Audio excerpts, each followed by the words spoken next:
Good morning. Okay, we are live and welcome to Morning with John, and we've got your brother in Christ, Derek, here. We're going to go over Deep Space Nine. It's a science fiction series that went 7 seasons, 176 episodes, and it ran from 1973 to 1999. Now, it's an older series. Why take a look at this now? Well, there's a bit of nostalgia right now with the 1990s and 80s, and something that you can pick up on Netflix. I don't think it's on Netflix now, but they do run it occasionally and stuff like that. And so we're going to take a look at what this series dealt with, what kind of impact it had culturally, and all sorts of ways that we could look at it from a different perspective. You're not going to hear the regular reviews on this channel. You're going to hear something from maybe a Christian perspective on some things, and we'll delve into some of the ethical issues on it as well. So a little bit of background of this. We do not have the time to go over all the ins. This is 7 seasons, so it's covering a long period, and we don't have time to introduce somebody directly to this. I mean, if you're not familiar with the series, you're not going to get a good overview on this one. We're just going to touch on just some of a couple of things here. And there's a lot of work that went into this series, and a lot of respect to the people involved. And there's a pretty good fan base for this. It's a little bit different from the other Star Trek series. We'll talk about that here in a bit. And just a little bit of reflection before we go on to it. Do you have any memories about? Did you watch this when you were younger, or do you catch this on the reruns or something like that? Oh, I definitely catch these on the reruns. Okay, so you're not that old. I'm not old enough to watch these. I'm not that old. Oh, shush! Now that makes me sound like I'm that old. I did remember seeing the original when it first came out. This coincided with the last few seasons of Star Trek Next Generation. And I think that was successful enough that Paramount came out with that. And then Voyager 2, and I think Voyager launched its own, not production studios. They were broadcasting this differently with Voyager. But anyway, this came out with Voyager 2, and there's a lot of energy and hype that came out with this at the same time, because Next Generation was successful, and they thought, okay, we'll just keep this going, and they did. There's a lot of momentum that happened with it. But one thing that was, another one of my memories too is that I actually worked down the street from Paramount at a place called Walter Allen Plant Rentals. They were I don't think they exist anymore, but they were a prop house. They did plants, whether either real plants or fake, artificial, and these were used as props for different productions that were done, whether they were TV series or movies or whatever. And I printed out the different orders that came in. I remember seeing Star Trek Next Generation and Back to the Future 2 and 3 when they did that. So it was pretty cool seeing this. So there's a little bit of personal history with this series and stuff. So one thing that was different, I mean, how did you like this compared to the other Star Trek series that were out at the time? This was very different style. Again, I saw it in afterwards, so I saw it more. Don't let him kid you. He was actually one of the props from Walter Allen Plant Rentals. We wheeled him out and set him up. He was the ficus in the background. Hey. You don't reveal these 14 episodes he was in. So you remember some of this stuff, but most of it all on reruns, so it wouldn't be the same level as watching it as it was coming out. But as far as the show goes, it was definitely a different flavor. Instead of going places like all the other Star Treks were, it was the action was coming to you and you were stable. That gave the writers the opportunity to focus more on the characters than just event after event after event after event. Right. I think that the other Star Trek series too, it was more episodic. This one is that you could have an arc going over the entire series, which led for longer storylines as opposed to it really didn't matter where you came into the series. Pretty much any episode's a cookie cutter from the next one. Yeah, I think in this one it allowed for that longer storyline, like you're talking about, allowed for them to give a much deeper development of the characters, the different cultures, the different sort of alien species that was there. Yeah. Allowed for that more than what just because if you look at the other ones, you just had like one episode with this alien culture and then it was done. And you didn't touch on it for another few episodes, and you didn't have any time really to develop that history, the mythology, the development of that culture itself. Right. Yeah, you could go further into it. The other thing too is that they were at so just a little bit of recap, a little bit with the story is that it takes place on a space station on the edge of Federation space. And there's a planet that is next to Bajor that has been previously occupied by a hostile alien species, the Cardassians. And the space station itself was owned by the Cardassians. So it has a lot of the flavor of that culture that was still there. And then they discover after the Federation takes over, hey, there's a stable wormhole nearby. And boy, it goes to the other side of the galaxy, and there's all sorts of stuff that opens up. So that opens up exploration that they didn't have before. And then there's also the conflict with the people on the planet, that they have a religion that is connected to the alien species that lives within the wormhole. There's sort of a trans-dimensional non-linear. It's really weird how that all works. Or the time isn't sequential with them. It opens up a lot of visional type of stuff that has to do with visions and things. And then Cisco, the commander Cisco, who is in charge of Deep Space Nine, then is called an emissary, who is then sort of the link, the go-between between the two. So there's a lot of themes here that if you want to, man, we can't even begin to cover all this stuff in one sitting today. But you can look at what do the prophets of Bajor and the Celestial Temple represent from a Christian context. You could leverage that. So if you're talking to some of your friends and stuff like this, and it comes up as a conversation, you could say, okay, well, the whole thing where you have these like trans-dimensional beings and you have this emissary between them and people, well, that's a little bit like somebody we know. And then, use that as a talking point to bring that in. So as much as science fiction can be a way to introduce some concepts to our culture, and science fiction has been very influential in our culture in pushing the boundary of ethics and the way that we look at sex, the way that we look at different morals, all this kind of stuff is science fiction has been instrumental in pushing some of these boundaries. It can also be used as a way to point back to somebody who, let's say this other person has influenced our calendar, like the dates, like the years. I can't remember.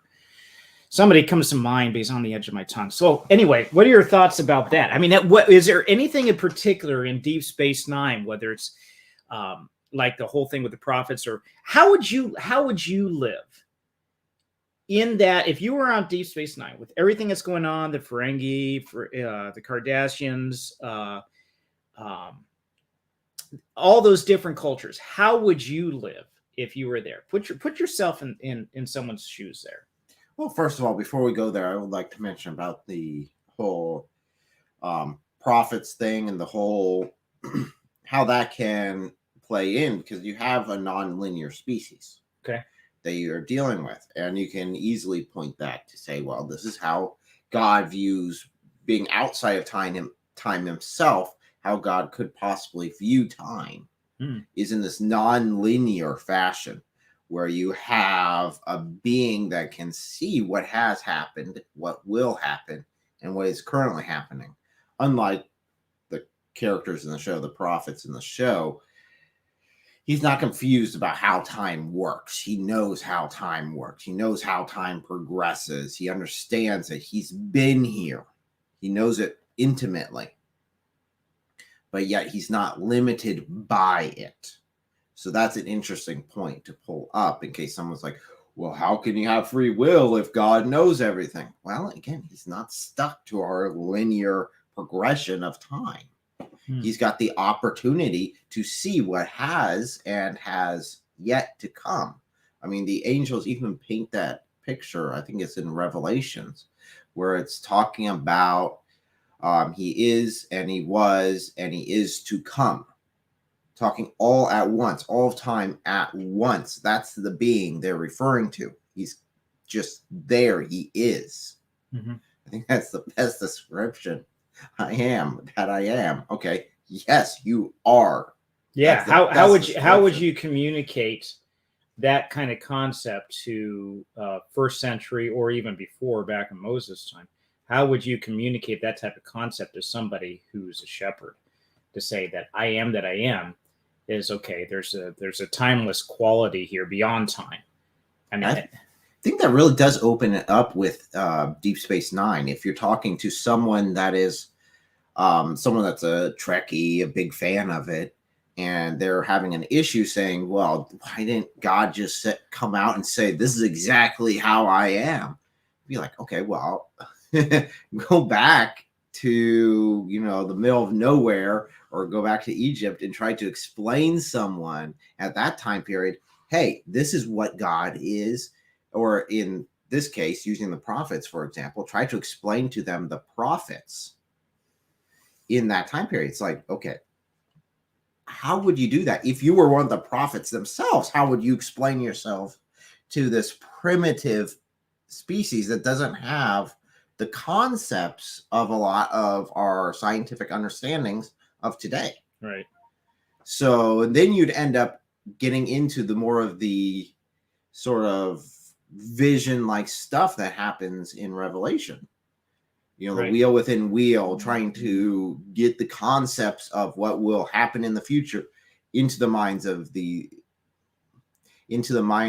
people who have not explored these sort of situation. I'm not saying that they're dumb in any way, shape, or form. They're actually, looking back at history, they're brilliant people, but they haven't explored these concepts yet. Right. So, and there's so much that we don't know either. That's on the horizon. I mean, maybe sometime we'll talk about, are there other aliens? Are there aliens? Are there sentient beings outside of off of Earth? I mean, are there other beings in the world, or the universe? And if so, what impact, or what does that make any change to Christianity? How does that influence that? How would we deal with that? And so, if you're back in Deep Space Nine, for example, how would you respond to characters like Cardassian, the prefect of Bajor Gul Dukat? I mean, this guy is so freaking self-absorbed. He believes he is like the savior of the people that he was a dictator and a tyrant over. And there are some complex changes that happens with his character over time. So there's some really good, from an author's point of view, there's some really good writing that went into this series. And it might be worth some time if you're just looking to binge on something to take a look at this. And like I say, like your brother in Christ here said, that there are some things that you can use. You're talking to people at work or whatever, to use this as leverage to say, hey, there's some concepts here that, what if, we can think about some of these things. So there's some other things that went on with this series too. There's one particular character, Jadzia Dax, which is really two different people. You have Jadzia, who is a female, and then Dax, which is this trill. It's a thing that another being that is inside. It gets put inside her and fuses with her nervous system and everything, and she becomes like this dual person, almost like a possessed by this other creature, and this creature has lived in this symbiotic relationship with several other people over time, including somebody that the main character, Benjamin Sisko, has had a relationship with in the past. So there's all sorts of things that are going on there that are like, what? And you could use it as like, well, this is transgender because Dax was a male before in a previous life, and now is female, and it has both experiences and stuff. Yeah, you got that. But then there's also the concept of, okay, you have two persons in one. Can you have three in one? What about all that? So, that opens up some points of conversation also. You can talk about that. Be a little careful with trying to make those comparisons, but yeah, you could use that. I mean, that's not really what the Trinity is, but I'm not saying that, but you could bring that up. I'd say the character, that one's a bit more interesting because you use the word possession. It's not really possession because you're not talking, like gold or anything like that, where it's taking over control. It was more of a passenger alongside it because it kept all the memories as an archive. You could access all the memories. It offers that to the host in order to access it. And it's not like it gets control. And I was never really certain of what the advantage was for the, parasite, basically. It's a symbiotic relationship with a parasite. I was never 100% sure if it was just protection or something. Wasn't it something like, I want to say a slug, but it really, like, it doesn't have. It wasn't as cool as the Gould. The Gould were like snakes. Yeah, but this thing doesn't have. Thing was like a lump. The Trill doesn't really have any kind of locomotion on itself, right? No, really, it's just a lump. It's just like a. Oh, come on! Base slug. Have a little more respect here for the lump. Okay, so it doesn't have a whole lot of it doesn't have a means to get around by itself, right? Nope. It needs a host. Maybe that was a budget thing, but no. It could have been. I'm being honest. I mean, they had a limited budget. The Muppets were busy. They couldn't have somebody do that. Okay, the Muppets would have been worse. Okay, I would have preferred a lump than Elmo insert. But it sort of looks a little bit like, a baby hut, like Jabba the Hutt, a little baby hut that was. Never mind. I shouldn't go there. Anyway, it was. Imagine that, and imagine a mix between that and a Gould hut and a Gould. Okay, you should be about good. All right. Well, you're using terminology that only nerds like us would know. And if they watched those other two, they would have watched this one too, probably. So, yeah, this is a nerdy channel. So if you're not nerdy enough for the nerdy club here, come on, you gotta get educated. It doesn't have to be. You could. They're the people I'm talking to. Yeah, well, okay, we'll leave it at that. So, yeah, I think that we. Now that I've completely derailed him, he's just thinking the hut now.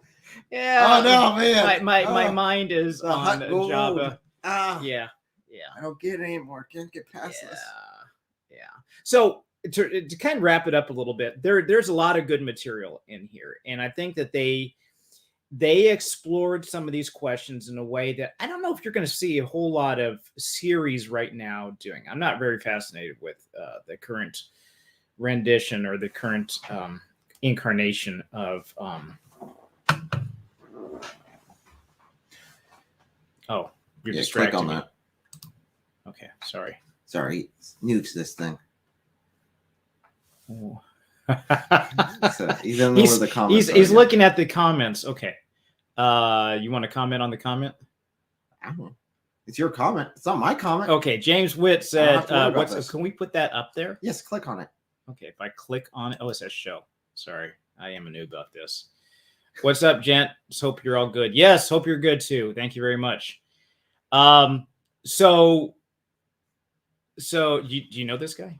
No, I have no clue who that is. You don't know this guy is? Well, James, nice to have you. I posted about it on my channel, but I had no clue who this gentleman is. Welcome. Enjoy your coffee. That's right. We're enjoying ours. Okay. So now I am totally derailed. What was it? That's the point. What was I talking about here?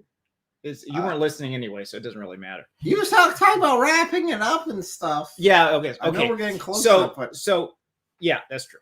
So some good writing here. There's some wonky episodes and stuff like that, but there's overall there's some good overall arching theme, especially when they get into a war. And I'm not going to do any spoilers for anybody who hasn't watched it before, but being on the edge of space there with this one gateway that's going to get you the opposite side of the galaxy. It's a stable wormhole. They end up being in a spot where they're on the edge of war, and there's some pretty good space battles that's in here too. So if you like that kind of stuff, there's plenty of that going on.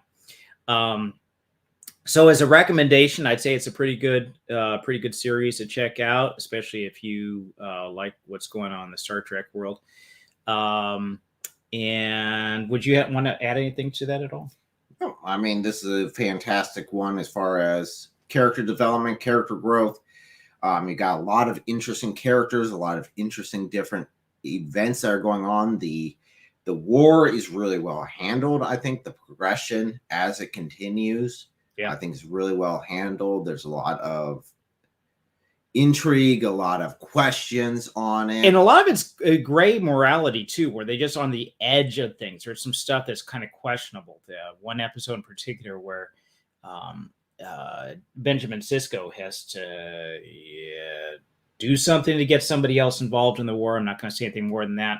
And it's like, wow, he's really pushing the envelope here that other captains would not have done in Star Trek that he did. Yeah, putting him in a position, he's got to defend this place. He's got to. That's a conflict that isn't explored in other ones, because you always had the ability just to leave. In the other Star Treks, in this one, you don't have it. You have to defend this position, and this is your job, is to hold this. And it goes into a lot of conflicts with that, and it goes into gray zones. And what is he willing to compromise? And I think that's really paints a picture, because there are situations that you might be tempted to compromise on things that you believe that is true. Are you willing to compromise on those? Right. Okay, so I think that pretty much wraps it up. Tomorrow we'll be looking at